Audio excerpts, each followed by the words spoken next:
pastaları, ekspresdən olan diş pastalarını gördüm bunlar bizdə var. Və ilk ailəlimizin ilk illiyində mənə almışdı Aura duxusunu 8 mart hədiyyəsində, birinci ilində. Və o duxunu orada gördüm. Bunu da bəyənmişdim axı qoxusunu. Ondan sonra geri dönüş etdim. Ki, bəs mən istəyirəm.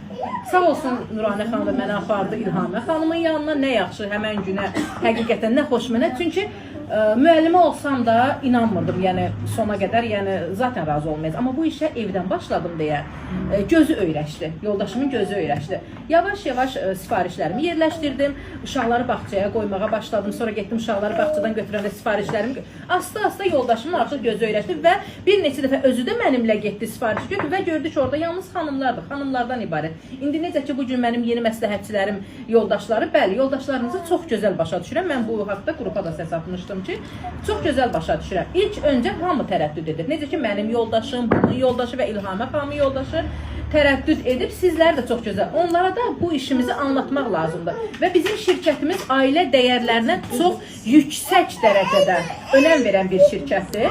Və ona görə də hamımız, həmişə deyirəm, ailəli başlı xanımlarıq, övladlı ev xanımlarıyıq. Və evdən oturaraq öz biznesimizi quran xanımlarıq. Evdən oturaraq öz gəlirimizi, maddi az, çünki zamanəmiz elə zamanədir ki, biz məcburuq ki, həyat yoldaşımıza dəstək olaq. Hər şeyin bahalaşdığı bir dövrdə, yəni bildiyimiz kimi günü-günə hər şeyin bahalaşdığı bir dövrdə sağ olsunlar, Allah canlarını sağ olsun edirlər, amma müəyyən bir biz dəstək olmalıyıq. Ən azından onlar övladı edən, biz də özümüz üçün hər dəfə deyə bilmirik ki, bu lazımdır, amma özümüzün əlimizdə olanda rahat şəkildə yoldaş övladı təmin edilir. Mən də özümə ən azından təmin edirəm və o səbəbdən nə yaxşı, nə xoş ki, mənə bu günə kimi mən də Fabelik şirkətinə dəvət olundum, gəldim və çox xoşbəxtəm. Ondan sonra illərlə də, yəni mənə kimsə desə ki, müəllimə kimi heç vaxt fəaliyyət göstərmərəm. Çünki bildiyimiz kimi müəllimələr stabil ildə 12 dəfə maaş alır, düzdürmü? Ayda biz amma 21 gündə maaş aldığımıza görə ildə 18-19 dəfə maaş alırıq. Dövlətdən çox maaş alıram. Yəni müəllimə işləsəydim stabil ya 350-400 saata baxırdı, maksimum 600-650, düzdürmü?